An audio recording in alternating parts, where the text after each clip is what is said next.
Today, we are going to discuss the ongoing story about a 25-year-old man who was shot and killed by a national park ranger while visiting a national park. While lying on his back, unarmed and helpless, the park ranger put his gun point blank on this man's chest and executed him. We are also going to discuss the government's corruption that goes all the way up to the top to protect and cover up what this park ranger did. We are the Freedom Brothers. Two brothers. One, a civil rights attorney.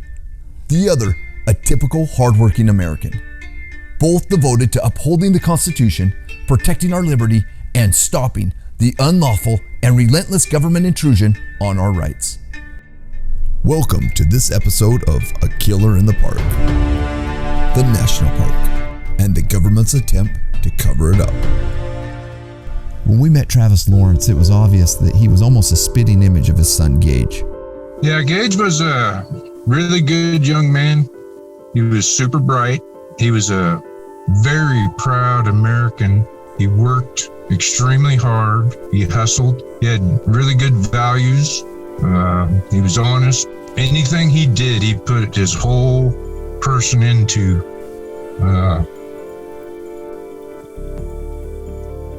I couldn't have asked for a better son. And to his little sister Skylar, Gage was especially important. Gage was the best big brother to have for a little sister. He was the most protective, caring, kind, and sharing brother I could have ever asked for. And he made it his goal to make sure that I knew that he was there and that I could come to him with absolutely anything. He was the person that I looked up to most.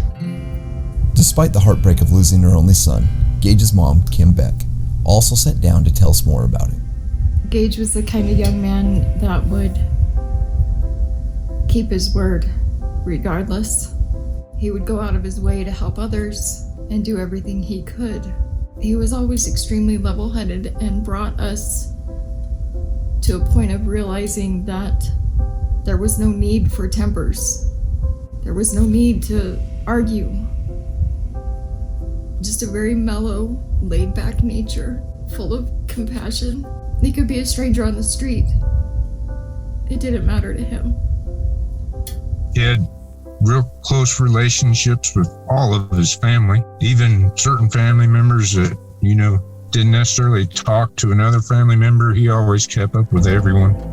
And he would try to keep communication going between everybody, even in the tough times.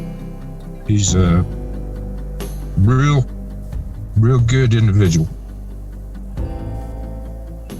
So on March 21st, 2020, at a time when the entire world was shut down due to COVID, Charles Gage Lorentz, who goes by Gage, was returning home from the oil fields in Pecos, Texas to visit his family in Fruita, Colorado. On this trip, he took a slight detour to visit a place called Rattlesnake Springs, which is located in Carlsbad Caverns National Park.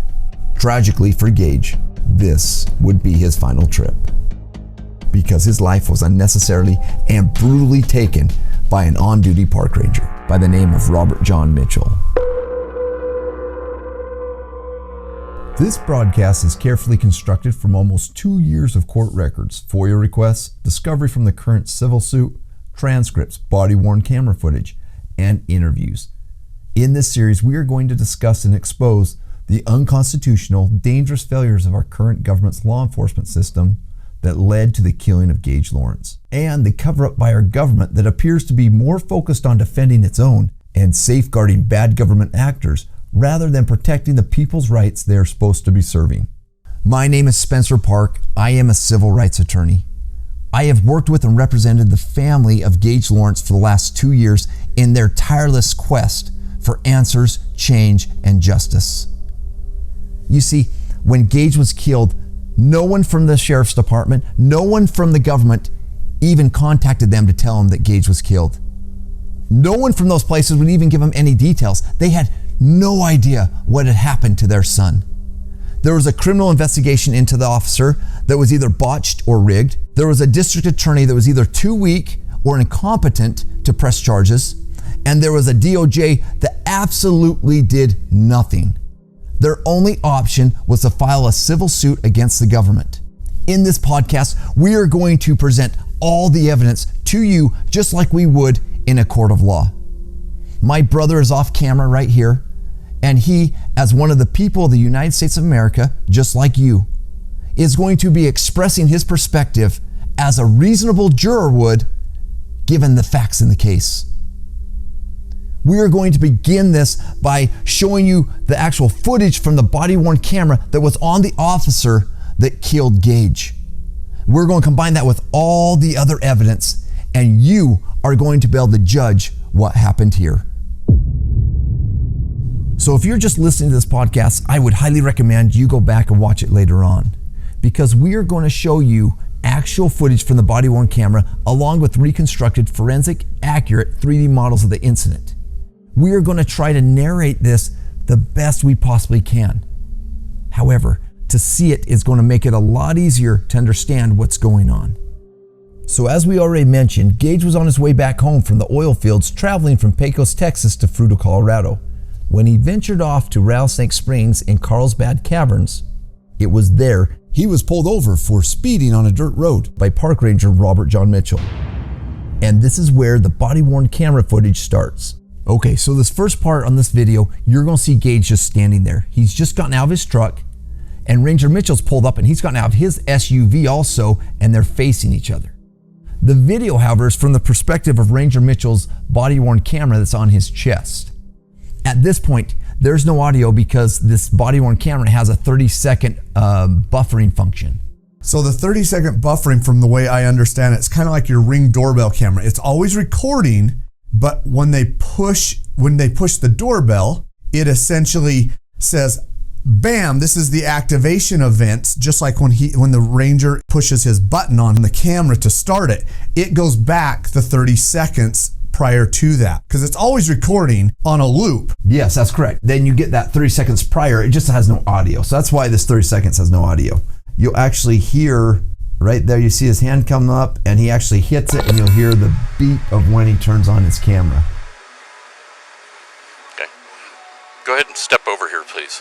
Now Gage walks over to where he's told to. Okay. Spread your feet for me. Let's pause it right there.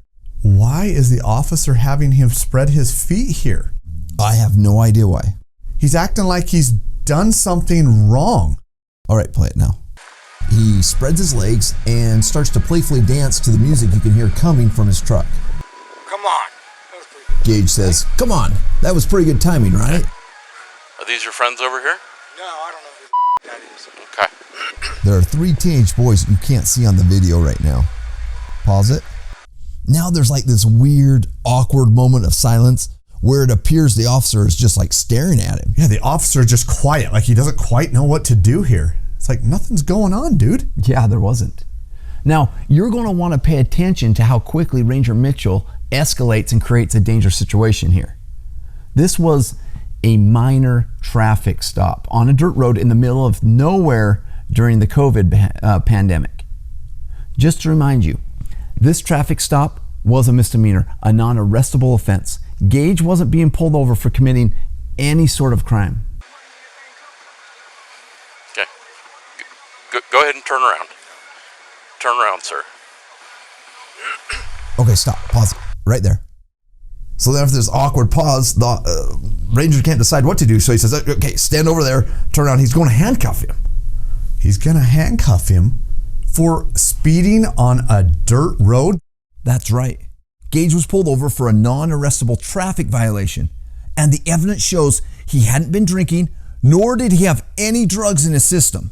He may have been speeding and driving careless on this rural dirt road, but that is much different than committing a crime. The type of traffic violations that Gage was pulled over for were merely citable offenses, not crimes, and do not equate to an arrest, beating, or a death sentence. The government has admitted that this was a non-arrestable offense, a traffic offense, that Ranger Mitchell was going to handcuff Gage for.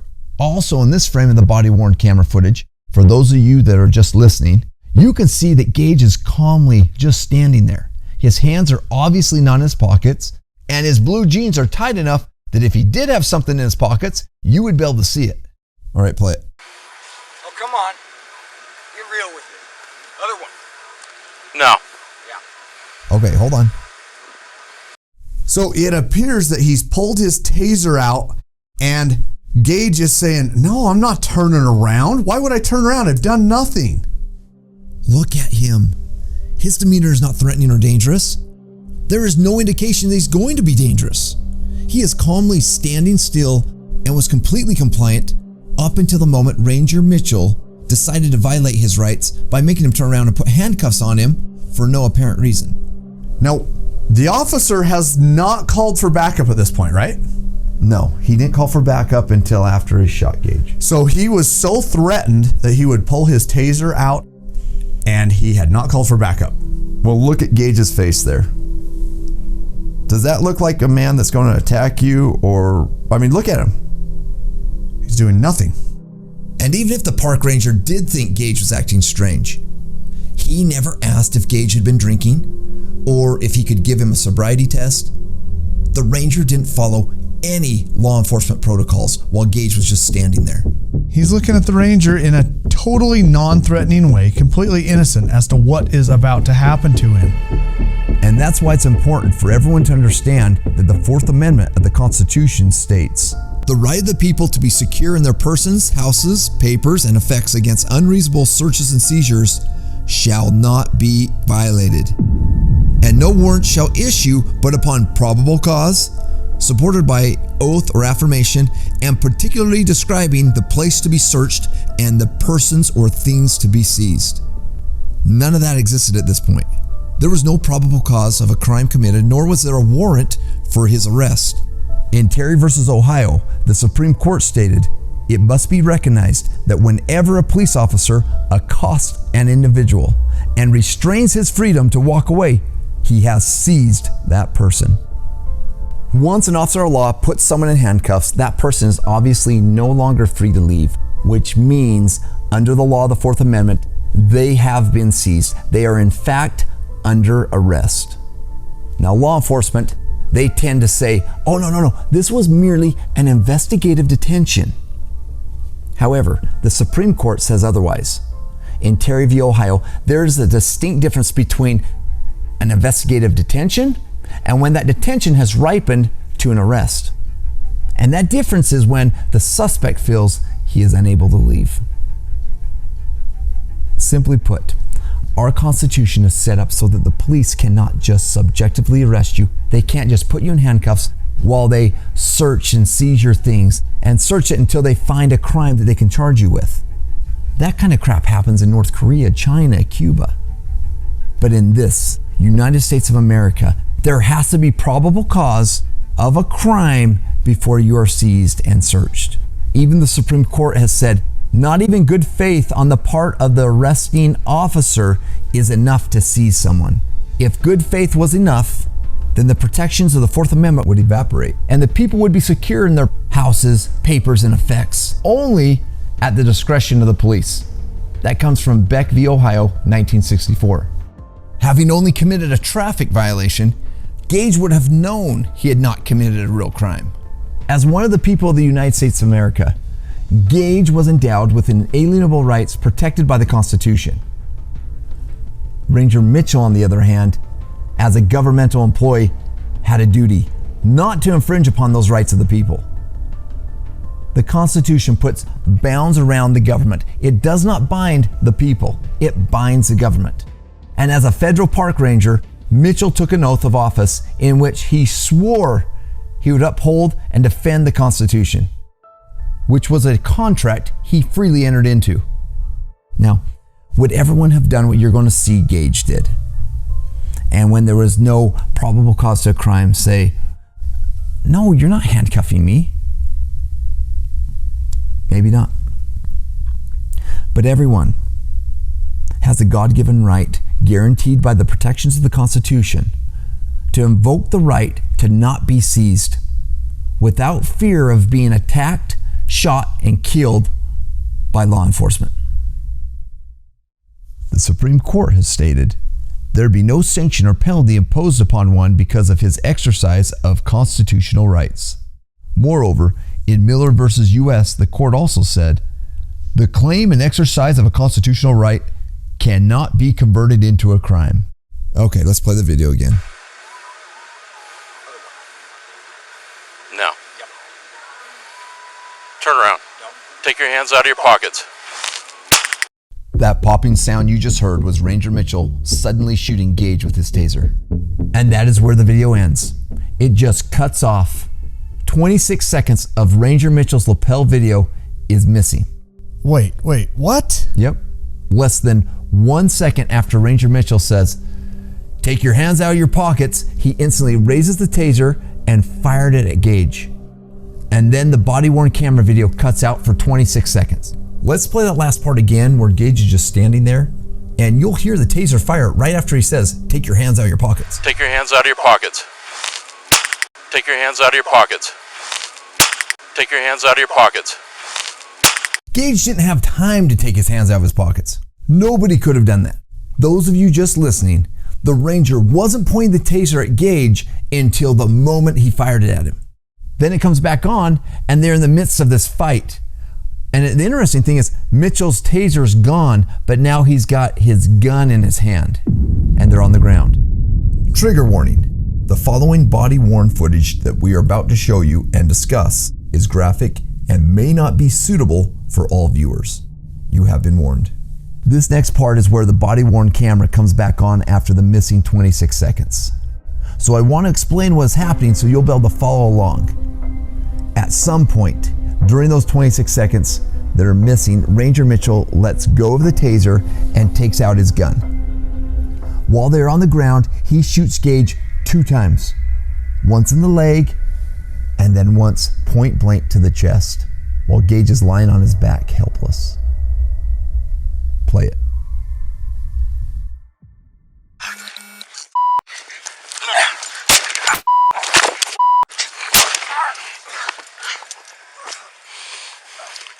You're under arrest.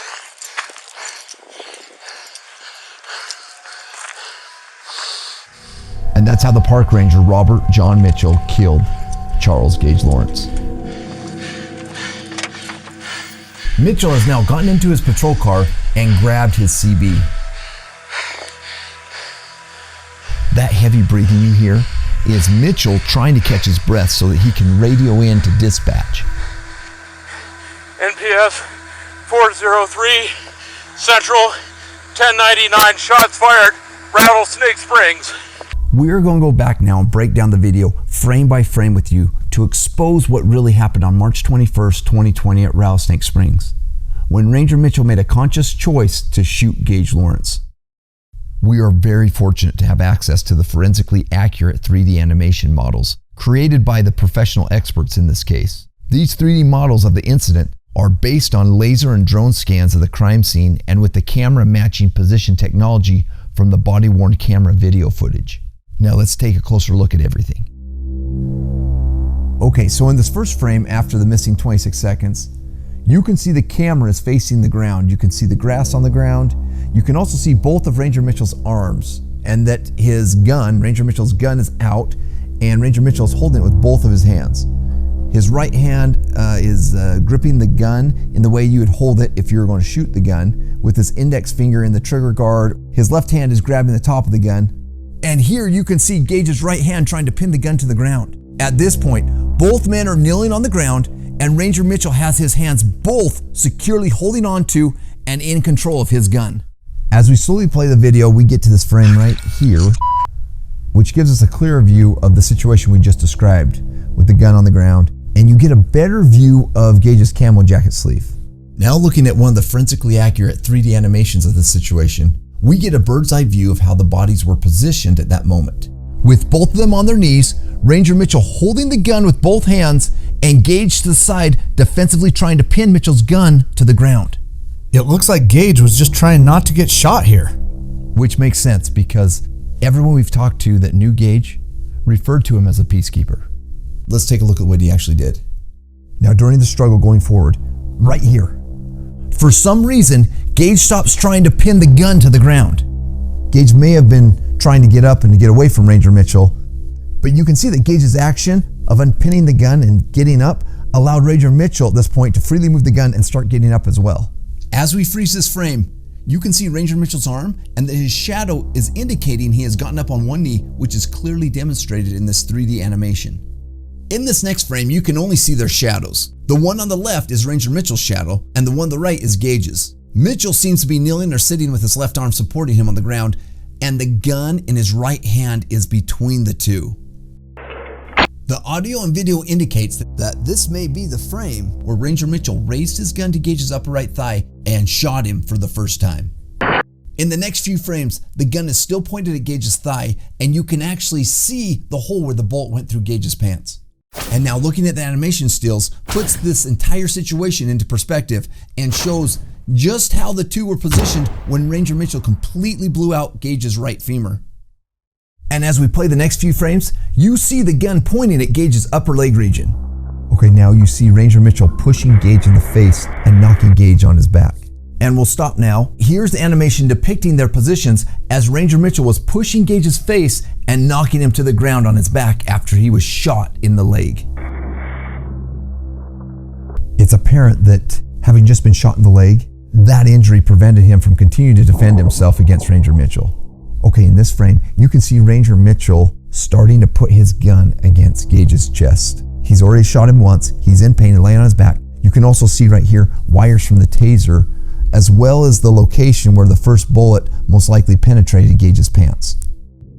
Now right here, you can see very clearly that Gage is in a lot of pain. So much that he can't even look at Ranger Mitchell. He can't look forward. His eyes are shut.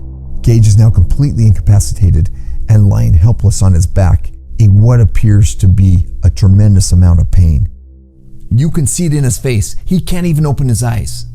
His head is pulled back to the side and he is making a face that tells us he is in excruciating pain. In the video, you can actually hear him scream in pain.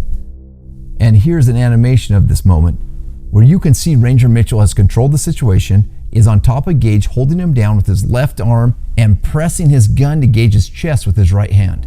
Regardless of anything that happened prior to this point, it should have stopped here. First off, it is clear that Mitchell was the attacker, and in an attempt to force unlawful compliance on one of the people, without probable cause of a crime, nor threat of danger, nor any sort of provocation, and for a non-arrestable offense, mind you, he drew his taser and shot electropods into Gage. Not once, but twice. Both cartridges were shot at Gage. Then he proceeded to pull the taser trigger 9 times in an attempt to inflict pain. Police using tasers are supposedly trained to press the trigger lightly to guarantee that the shock lasts no longer than 5 seconds. That doesn't appear to be the case here. Then the repressive ranger furthered the assault and battery and took the fight to Gage by charging at him in an attempt to drive stun shock him. Here's an audio recorded interview of Ranger Mitchell by the Eddy County Sheriff's Department on March 24th, 2020, 3 days after the incident. And just like I was taught at FLETC, if you have pre-assault indicators, don't wait around to get assaulted. Take the fight to them. So I deployed the taser. And I did see one barb go into him. But he just stood there. And I went in for a drive stun. Take the fight to him. There wasn't a fight. He created the fight. Yes, Mitchell was the attacker. In this situation, a reasonable person, like we can assume Gage did, would have believed he was under the threat of a serious injury or death. Mitchell was attacking Gage with an electroshocking weapon and also pulled out a gun at some point during the attack. Gage had the absolute right, as we all do, to defend himself. New Mexico, where this happened, is a stand your ground state, which allows one like Gage the right to defend themselves when they are being attacked. Okay, now what if we look at Ranger Mitchell's side? Even if we ignore all the evidence and believe that Mitchell really felt he was in danger and fighting for his life, at this point, Gage was not taking it any further. Ranger Mitchell was obviously not in danger, nor facing any deadly force. After Ranger Mitchell shot Gage in the leg, was on top of him, and in control of Gage, it should have stopped. no matter what you believe happened before, any use of force after this point would transform into assault if deadly force is used. To qualify as self-defense, a reasonable person would have to believe that deadly force was necessary in the situation. If lesser force would protect Ranger Mitchell, then deadly force is not warranted and he should be charged with assault. Okay, let's get back to our video analysis. Okay, we are back to the place on the video right after Gage was shot in the leg and Ranger Mitchell has pinned him to the ground and is pointing his gun at Gage's chest. And this is the spot where Ranger Mitchell begins to get up, and instead of backing away, he shoots Gage point blank in the chest.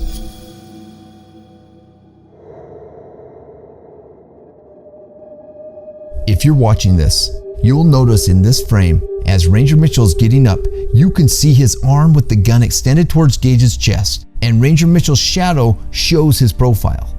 And the forensic animation still demonstrates how Ranger Mitchell was positioned when he shot Gage in the chest.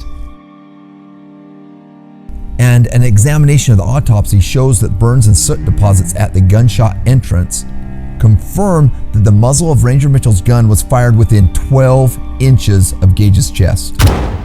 There was no justifiable reason to shoot Gage here. He was helpless. Ranger Mitchell was in no danger. This was an execution. Let's play Ranger Mitchell's audio recorded statement describing the shooting in his own words. So anyway, so I have delivered this first round, which may or may not have done anything, but within a couple of seconds he had let go of me and I separated from him, and I'm going to guess that I was about 5 feet from him.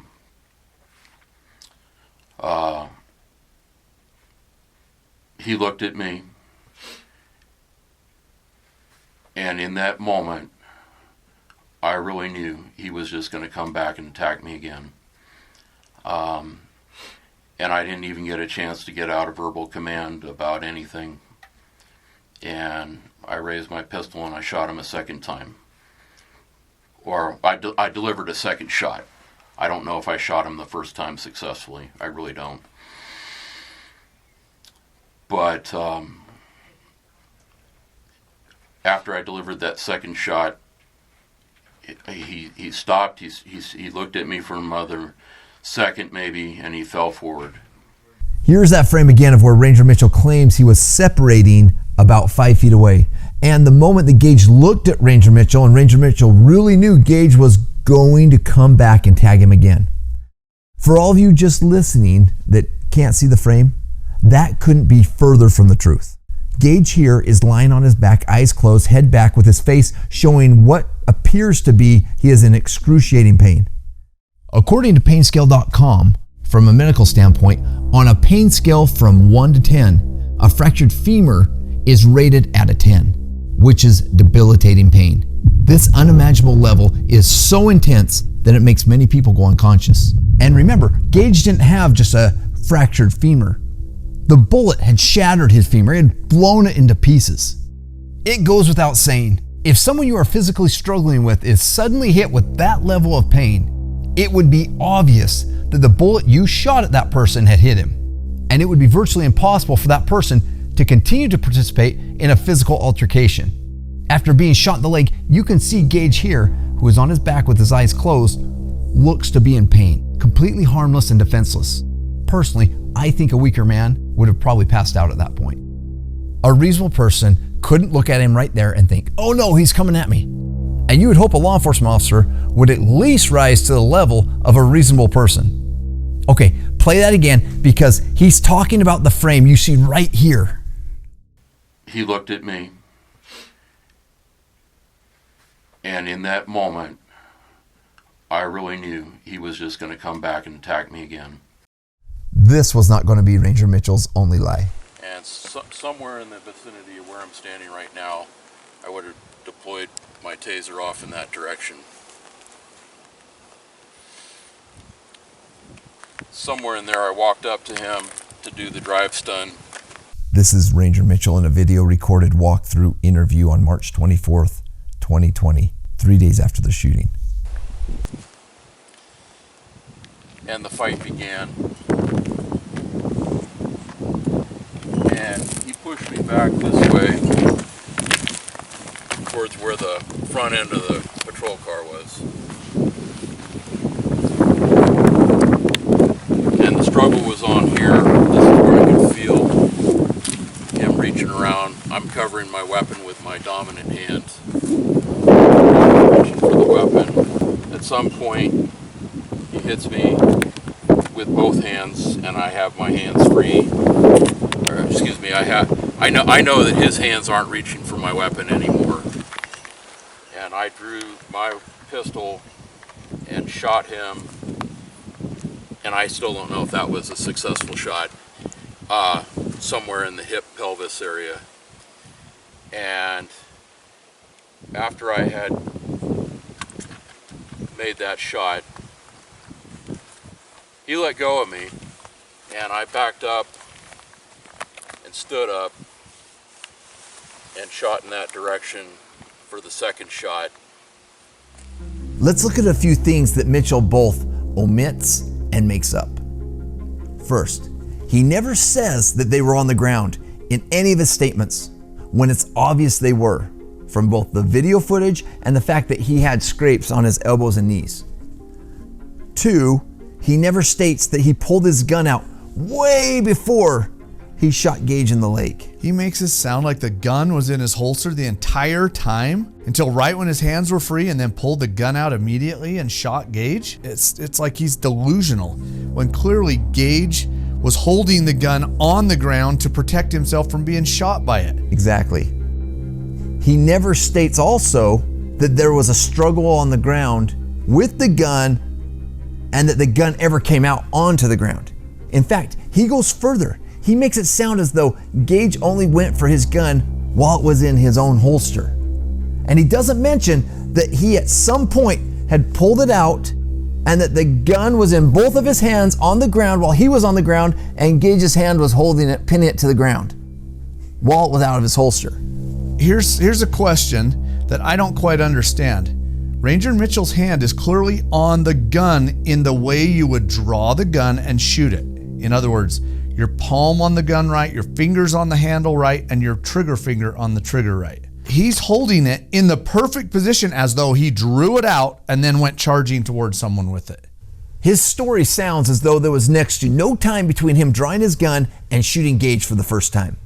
And I drew my pistol and shot him, and I drew my pistol and shot him, and I still don't know if that was a successful shot, somewhere in the hip pelvis area. Ranger Mitchell keeps saying he didn't know whether the first shot hit Gage or not, even though it's obvious that Gage suddenly stopped struggling after the first shot and rears back in pain. Yeah, and ironically, Ranger Mitchell portrays the situation as though he was in this struggle for his life, but yet after he shoots his gun and blows up Gage's femur, he is suddenly able to easily push over Gage, who was visibly in pain and not fighting. Then he says that he wasn't sure whether his first shot had hit Gage or not. It sounds like he's trying to make it sound as though he was in danger when he shot Gage the second time in the chest. He was in no danger. I mean, it's clear from the video. I think you're absolutely right. Ranger Mitchell also states that he stood up separated and that Gage then looked at Ranger Mitchell and he really knew Gage was going to come back and tag him again. Ranger Mitchell's story is so far from what we're seeing in this video. Well, there are many discrepancies between Ranger Mitchell's statements and the video. Truthfully, there are many discrepancies between each of his 3 statements as well. So now let's listen to the explanations that he gives in his own words at a deposition March 29th, 2022, trying to explain the discrepancies between his previously made statements and the video footage we have. In this deposition recording, it is very hard to hear the attorney, Shannon Kennedy, so I will relay the questions so you can understand what she is asking. Here, first, Ms. Kennedy will ask, so sitting here today, you don't really know when you pulled the trigger the second time? Sitting here today, you don't really know when you pulled the trigger the second time. Correct. And you don't know when you pulled the trigger the second time where your gun was pointed. And you don't know when you pulled the trigger the second time where your gun was pointed? was pointed at the suspect. Where at the suspect? Where at the suspect? I don't know. I was up close and personal with him at that moment. Okay. But you didn't watch the video enough or start and stop it enough to determine exactly when it was or where your gun was pointed at the time you pulled the trigger the second time. Okay, but you didn't watch the video enough or start and stop it enough to determine exactly when it was or where your gun was pointed at the time you pulled the trigger the second time? Correct. So sitting here today under oath, you do not know the position of Gage Lorentz's body when you pulled the trigger the second time. So sitting here today under oath, you do not know the position of Gage Lorentz's body when you pulled the trigger the second time? Correct. So based on what is your testimony that when you pulled the trigger the second time, he continued to be a deadly threat to you? So based on what is your testimony that when you pulled the trigger the second time, he continued to be a deadly threat to you? Objection, form and foundation. Okay. He was continuing to fight with me. Was he swinging at you, or how was he continuing to fight with you after you shot him in the leg and he was on the ground on his back? Objection form. What did he do that looked like a fight to you at that point? Was he swinging at you, or how was he continuing to fight with you after you shot him in the leg and he was on the ground on his back? What did he do that looked like a fight to you at that point? I think he was still grabbing at me. Based on what? Based on your memory that we now know is inaccurate of what happened? Objection form and foundation. Based on what? Based on your memory that we now know is inaccurate of what happened? That's what I perceived in that moment. Sitting here today, you're now saying that what you perceived after watching the video is that after you had shot Gage in the leg, that he was still fighting you. Objection form and foundation. Sitting here today, you're now saying that what you perceived after watching the video is that after you had shot Gage in the leg, that he was still fighting you? Yes. Are you saying he took a swing at you? Or are you saying that he tried to kick you? Are you saying he took a swing at you? Are you saying that he tried to kick you? I believe that we were fighting over the weapon itself. Wow, there is no way anyone in good faith could view that video footage and think that Gage was fighting back or going for the weapon after Ranger Mitchell shot him in the leg. Yet even after watching the video and given a chance to tell the truth under oath, Ranger Mitchell still claims that he believes Gage was fighting over the weapon itself. He is definitely trying to justify what he did when he shot Gage the second time in the chest and killed him. That is unbelievable. And it blows me away because I don't know if someone's advising him to stick with this story when the truth is so obvious, but it makes him look like a big liar. All right, so I've kind of struggled as to where to share this next clip, but I think now might be the right time. Here is Gage's sweet little sister, Skylar, who was there in person at Ranger Mitchell's deposition, the one we just showed you. Here is her response to Ranger Mitchell's testimony, and to me, it kind of puts everything into perspective. How can you possibly justify this? How can you look back and watch the video and be reminded of this and still believe that you were threatened, that you feared for your life? He was just standing there.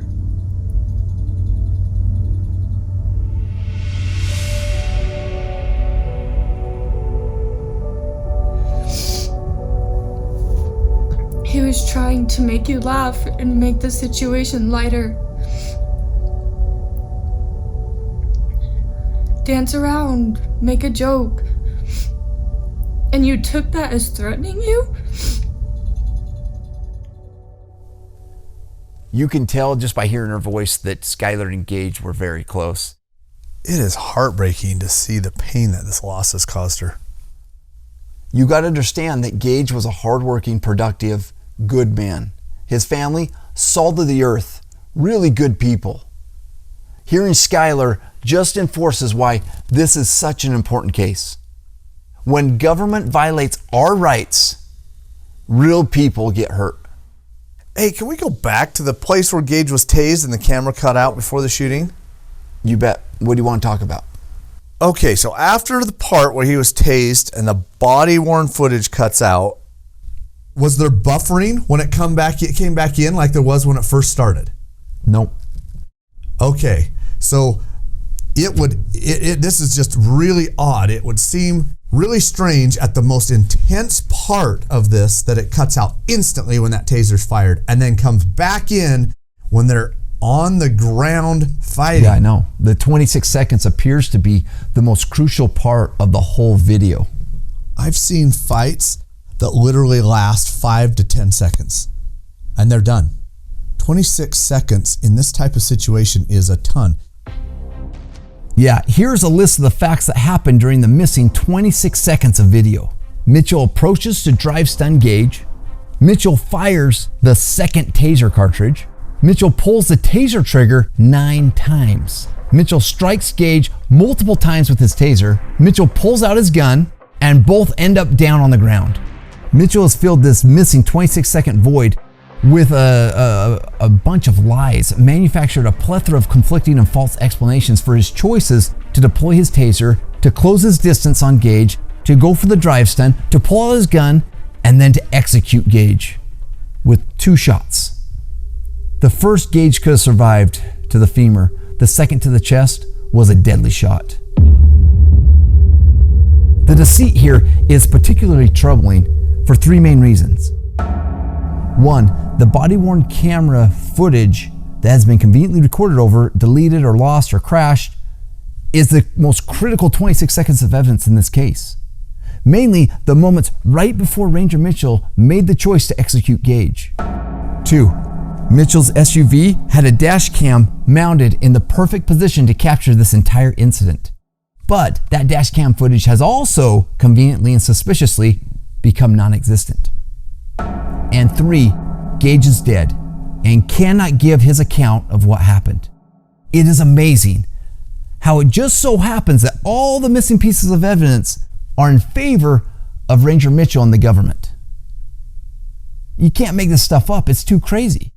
My gosh, it almost couldn't be more suspicious. There's 2 separate cameras pointing at the same scene, and somehow neither happen to have the footage of the most important 26 seconds. You know, what are the odds of that happening? It's got to be a statistical anomaly. I don't even know how this can be happening. All this makes me ask, why is our tax money being spent on all this expensive camera equipment if the video is not going to do us any good to protect the people anyway? I was always under the assumption, foolish me, that the body-worn cameras worn by the police or by the law enforcement were there to protect me, to protect the people. But apparently, they're only there if the video footage can be used to justify the actions of the law enforcement officer. When they don't, the video footage just disappears. It's unbelievable. It's like in order to protect their own, our government is playing an evil sleight of hand trick on us. The other thing I noticed here, Gage looks like a pretty small guy. This officer looks like a pretty big guy. Yeah, Ranger Mitchell outweighed him by a whopping 70 pounds. Wow, that's a huge difference. So the way I understand it, the officer pulls his taser out, bam, and fires it. I mean, instantly. It doesn't stun Gage because why? We're not sure. But our best guess is that the taser barbs didn't penetrate through Gage's jacket, so the electricity didn't conduct through Gage's body. Okay, so then the officer charges him. Explain that. Well, now that's a little bit more difficult to explain or even understand. With the 26 seconds of video missing, we can't see what actually happened at that point. And it gets even more difficult with Ranger Mitchell giving multiple different and conflicting accounts that don't add up with each other, and they don't add up with the body-worn footage or any other evidence that we found at this point. But after shooting Gage with the taser 2 times and having it do nothing, Ranger Mitchell then escalated the situation even further by charging at Gage to drive stun him. Drive stun is merely a taser function that allows the user to shock someone by physically touching the taser to the person's body itself. Here's Ranger Mitchell's own words recorded on a Deputy Johnson's body camera right after the police arrived on the scene. He was probably drunk. I didn't really get a time to assess it. Wait, stop. You think? You didn't give yourself time to assess the situation. If you really thought that Gage was drunk, should you not have at least said, "Have you been drinking? Can I give you a sobriety test?" before you pulled out your taser and tried to shock the living daylights out of this man? And that's the problem with these tasers. Amnesty International reports that in instances where tasers are used, 80% of the time they're used on unarmed people. In 36% of the cases, however, they're used for verbal non-compliant people. But only 3% of the time are they used in cases involving a deadly assault. Not only did Ranger Mitchell not de-escalate or even try to de-escalate the situation, he escalated it into a fight. There didn't need to be a fight here. There didn't need to be a conflict. He never asked if Gage had been drinking. I want everyone to know that Gage's family is actually very, very pro-law enforcement, and we are too. Anyone watching this that thinks that this is against law enforcement could not be more wrong. We love and support law enforcement. However, we are wholeheartedly 100% against any violation of our rights to life, liberty, or the pursuit of happiness. We believe that when our rights are not violated, that everyone, especially law enforcement officers, are safer. See, law enforcement officers, they all take an oath. They swear to uphold and defend the Constitution of the United States. That is a contract. It's a contract that binds them to strictly stay within the bounds of that Constitution. Thus, it is reasonable for we the people to expect that our law enforcement officers to respect and protect the rights of due process, right of privacy, and right of liberty, and all of our other rights. We believe that if law enforcement would uphold their oath, understand the Constitution, and respect our rights, that many of the dangerous and deadly situations that they're involved in would be avoided. Less people and officers would be killed, and maybe Gage would still be with us today. Back in 1803, the Supreme Court established in Marbury versus Madison that the Constitution is the supreme law of the land and supersedes any federal, state, or city statute, rule, code, or ordinance. That would include speeding violations on a dirt road in a national park in the middle of nowhere. Ranger Mitchell's behavior and aggression here is an example of what's wrong with our law enforcement today. Unfortunately, no, tragically, our government has taken our law enforcement from a force of good that protects and serves into what appears at times to be a gang of revenue collecting thugs for the government. They have been trained, and there's this whole culture that's been created that leads them to believe that they can use any amount of force, they can violate any number of our rights while collecting this revenue, and it's okay. Because they have the protection of qualified immunity, and they rarely need to worry about getting prosecuted for violating our rights or abusing people. The training and culture of our law enforcement needs to change. It needs to be constitutionally based, and there needs to be accountability. Our law enforcement deserves better. And our founding fathers did not sacrifice and fight for our freedom so that we could be put under tyranny again. But I digress. Let's get back to the video. Play it. But I asked, when I arrived over here and stopped where I was, he was standing right about here. Yeah.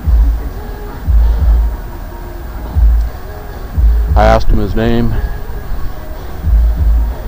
He wouldn't do anything. I told him to turn around because I was going to put him in cuffs.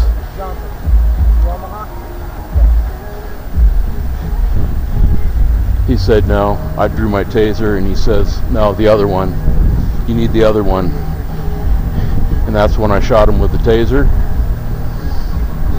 And then it did nothing. I went for a drive stun. He hit me somewhere right here on the side of my head. I don't. Yeah, you're kind of swollen right there. Okay. And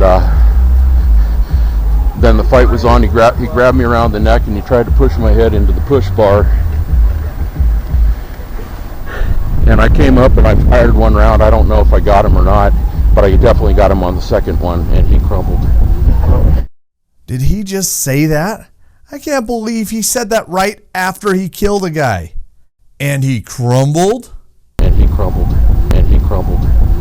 Okay, so I'm looking at this situation and I'm putting myself in this situation. I hope our viewers do the same thing, because you're out in the middle of nowhere, an officer pulls you over, he's being extremely aggressive with you, and he tells you to turn around, he's going to handcuff you. You say, wait a minute, no way, I'm not turning around and handcuffing, I haven't done anything.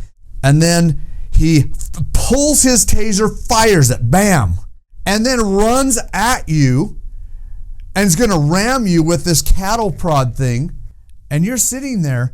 I mean, fight or flight, you're going to react to this thing. What would you do? It's a scary situation. I think first it's important to understand that the Department of Justice trains it is an impermissible misuse of electronic control weapons to subdue individuals who are passively resisting and or observably non-threatening. In fact, let's take a look. Here's a frame from the video that accurately depicts Gage's posture and demeanor right before Ranger Mitchell tased him. This is literally the moment, or right before the taser trigger was pulled. Take a good look at this and tell me, does he look threatening to you? I mean, serious, am I crazy? I mean, look at it.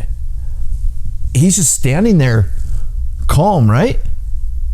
He's not moving, he's not doing anything. I mean, at best, he was passively non-compliant. And that passive non-compliance was only after he was told to turn around so he could be unrightfully handcuffed. There was absolutely no justification to seize Gage. If you are only listening to this, you really, really need to go back and watch it as well. Because here, you can clearly see that he posed no immediate threat. His face is calm. He is just standing there. He had no weapons on him, and the toxicology report shows he had no drugs or alcohol in his system. In an audio recorded interview done by Detective Jared Rostro of the Eddy County Sheriff's Department, done 3 days after the incident, Ranger Mitchell stated, play the clip. So when I told him to turn around, he said no. And I thought, okay, this is not going to go well. I drew my taser, which is on my left side of my duty belt. And I didn't point it at him yet, but he saw me draw the taser and he said, no, you're going to need that other one. And I thought about that for a second. It's my contact. I'm in control. It's up to me to decide. So I kept the taser out, and he just stared at me, fist clenched, looking at me. Stop, hold on. He said his fists were clenched?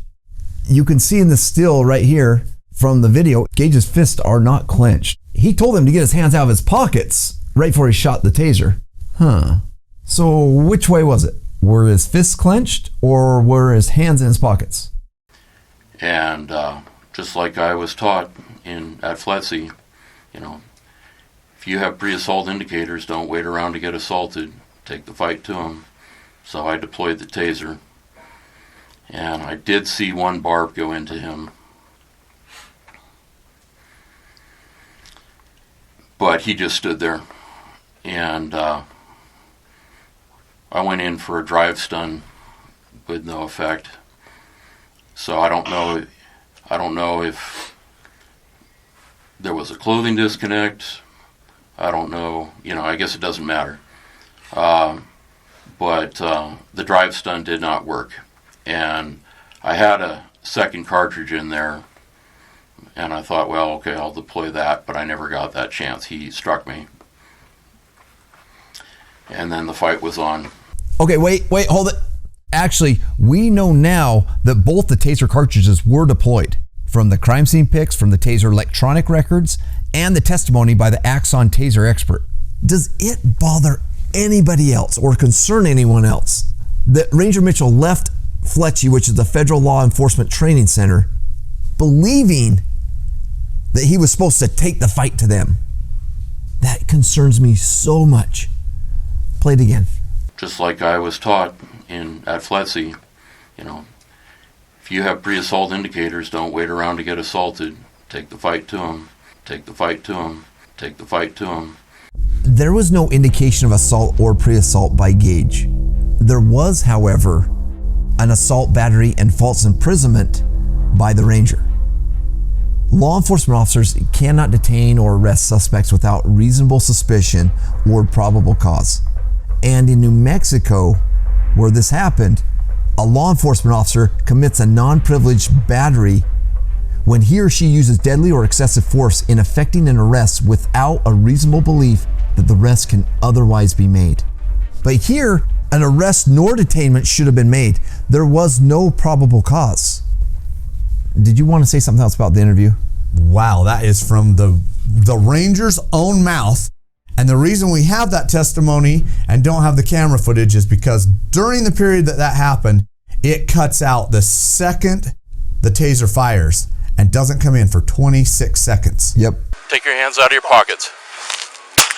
As weird as it is that there's this missing 26 seconds of body-worn camera footage, it's even crazier that after changing their story multiple times, the best explanation the other side or the government can give as to why this footage is missing is that it was a mere coincidence.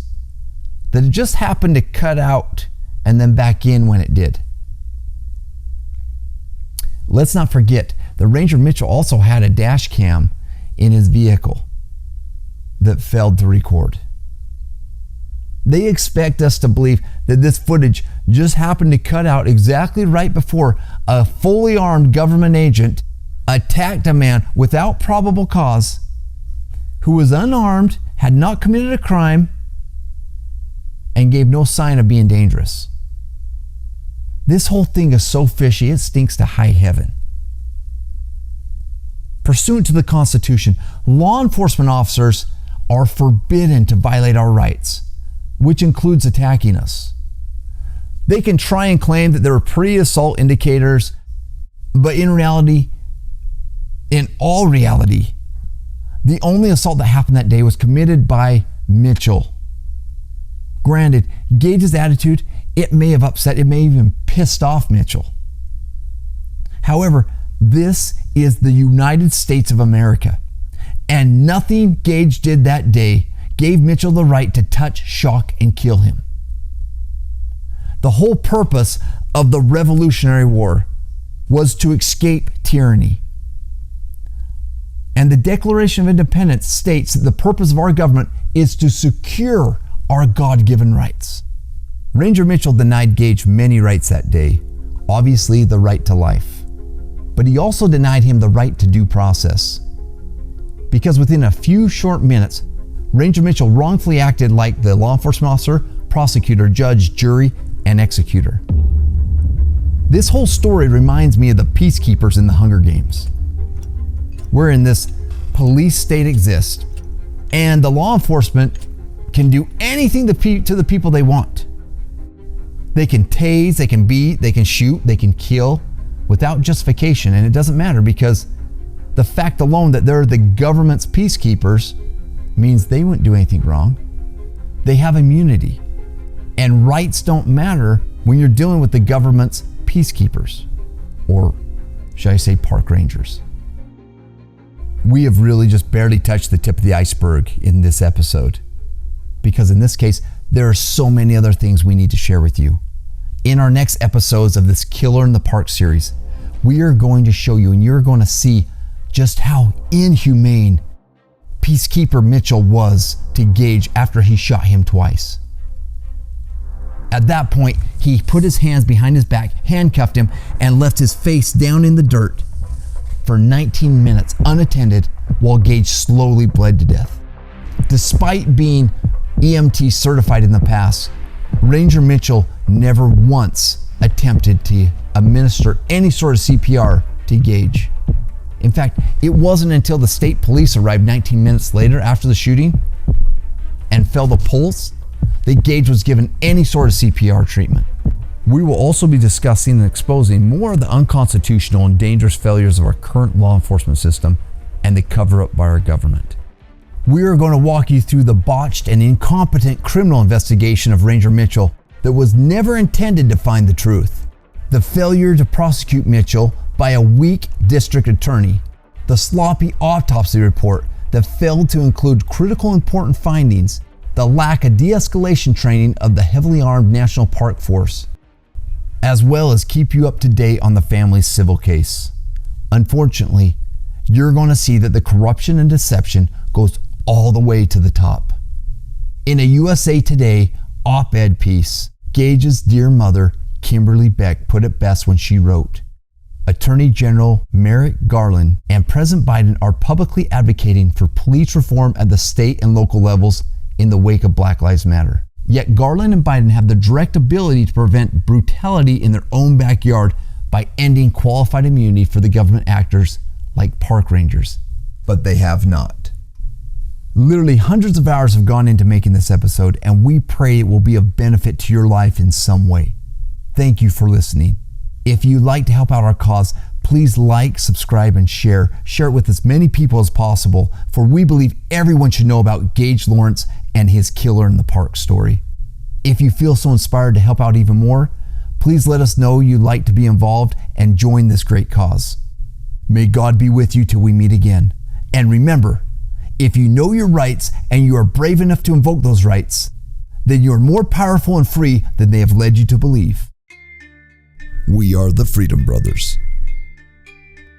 Thank you for watching episode 1 of A Killer in the Park.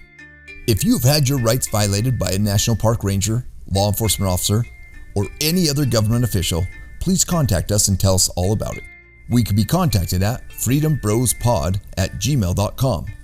That's freedombrospod@gmail.com. The information obtained in this presentation is not, nor is it intended to be, legal advice. Pursuant to the First and 14th Amendments of the Constitution of the United States, we have merely shared information, ideas, and opinions free of government restrictions. This has been a Freedom Brothers production, made possible by the First Amendment. Freedom Brothers is a private member association.